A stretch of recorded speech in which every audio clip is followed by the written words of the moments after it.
Hello friends, welcome to Sillukaruppatti. நம்ம வீடியோக்குள்ளே போகிறதுக்கு முன்னாடி நம்ம சேனலை இப்போ தான் புதுசாக பார்க்குறீங்களா?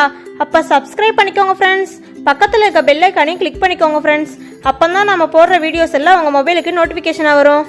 போன வீடியோவில் கையும் காலும் பிரிண்ட் எடுத்து வச்சோம்ல, அதில் இப்போ பெயிண்ட் பண்ணுறது எப்படின்னு பார்க்கலாம். இப்போ வந்து நான் கேம்லின் கம்பெனி பெயிண்ட் எடுத்திருக்கேன். நான் ஒன்று கோல்டன் கலரும் ஒன்று ரெட் கலரும் எடுத்திருக்கேன். உங்களுக்கு என்ன கலர் வேணுமோ அதை நீங்கள் எடுத்துக்கோங்க. இப்போ பெயிண்ட் பண்ணலாம்.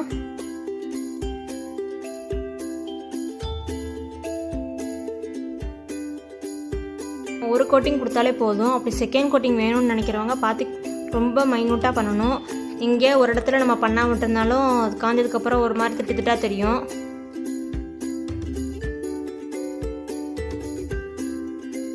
அதனால ஃபஸ்ட்டு கோட்டிங் பண்ணும்போதே நல்லா பார்த்து பண்ணிக்கோங்க.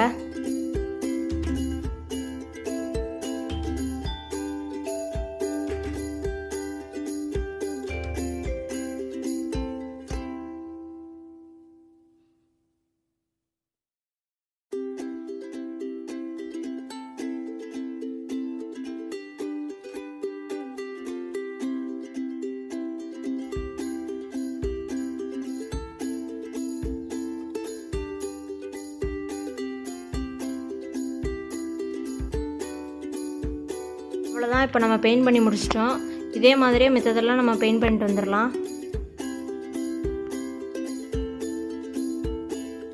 நான் கைக்கும் காலும் கோல்டன் கலரும் இந்த கார்ட் ஷேஃபுக்கு ரெட் கலரும் கொடுக்க போகிறேன். அவ்வளோதான், நம்ம இப்போ பெயிண்ட் பண்ணி முடிச்சிட்டோம். பார்க்குறதுக்கே ரொம்ப அழகாக இருக்குல்ல. இப்போ ஃப்ரேம் பண்ணுறது எப்படின்னு பார்க்கலாம். நம்ம ஜவுளி கடையில் பட்டு சேலெல்லாம் வச்சு கொடுப்பாங்கல்ல, அந்த மாதிரி ஒரு பாக்ஸ் எடுத்திருக்கேன். இதை யூஸ் பண்ணி தான் இப்போ நம்ம ஃப்ரேம் பண்ண போகிறோம். நான் சில்வர் கலர் A4 ஷீட் எடுத்திருக்கேன். இது அட்டையில் உள்ளே ஒட்டிக்க போகிறேன். வெளியே வந்து A4 sheet normal white colour தான் ஒட்ட போகிறேன். வெளியேயும் உள்ளேயும் நல்லா ஒட்டிட்டோம். கலர் பண்ணி வச்சது எல்லாமே பெஃபிகால் போட்டு இதில் ஒட்டிக்கலாம். நான் இப்போ ஒட்டி எடுத்துட்டோம். ஒட்டி எடுத்ததுக்கப்புறம் இந்த மாதிரி தான் இருக்கும் நமக்கு. மை லவ் அப்படிங்கிறத வந்து நான் கலர் A4 ஷீட்டில் கட் பண்ணி எழுதி அங்கே ஒட்டிக்கிட்டேன். இப்போ ஜவுளி கடையில் நமக்கு கொடுப்பாங்கள்ல புது ட்ரெஸ் எடுத்தால் ஒரு கவர், அந்த கவர் தான் இப்போ நம்ம இதுக்கு யூஸ் பண்ண போகிறோம். இந்த மாதிரி வச்சு சுற்றி டேப் போட்டு ஒட்டிக்கோங்க.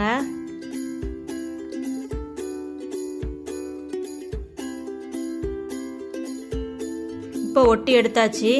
இப்போ மேலே ஒரு டெக்கரேஷன் பண்ண போகிறோம். நான் வந்து கோல்டன் கலர் எடுத்திருக்கேன். நீங்கள் சில்வர் கலரும் எடுத்துக்கலாம், இல்லைனா உங்களுக்கு பிடிச்ச எந்த கலர் வேணாலும் எடுத்துக்கோங்க. இப்போ நம்ம செல்லோ டேப்பை சுற்றி ஒட்டியாச்சு. இது வந்து டிசைனிங் பஞ்சிங் மிஷின்லேருந்து பஞ்ச் பண்ணி எடுத்திருக்கேன். இதை நம்ம 4 முக்குலையும் ஒட்டிக்கலாம். இதே மாதிரி நீங்களும் ஒட்டி வச்சுக்கோங்க. அவ்வளோதான், நம்ம இப்போ ஃப்ரேம் ரெடி பண்ணியாச்சு. வந்து ஷோகேஸில் தான் வைக்க போகிறேன். நீங்கள் வந்து இதே மாதிரியே பண்ணி வாலில் மாட்டி வைக்கணும்னு நினச்சிங்கன்னா டபுள் டேப் யூஸ் பண்ணிக்கோங்க. நீங்களும் இது மாதிரி ட்ரை பண்ணி பாருங்கள். உங்களுக்கு இந்த வீடியோ பிடிச்சிருந்துச்சுன்னா லைக் பண்ணுங்கள், ஷேர் பண்ணுங்கள், கமெண்ட் பண்ணுங்கள் ஃப்ரெண்ட்ஸ். தேங்க்யூ ஃபார் வாட்சிங்.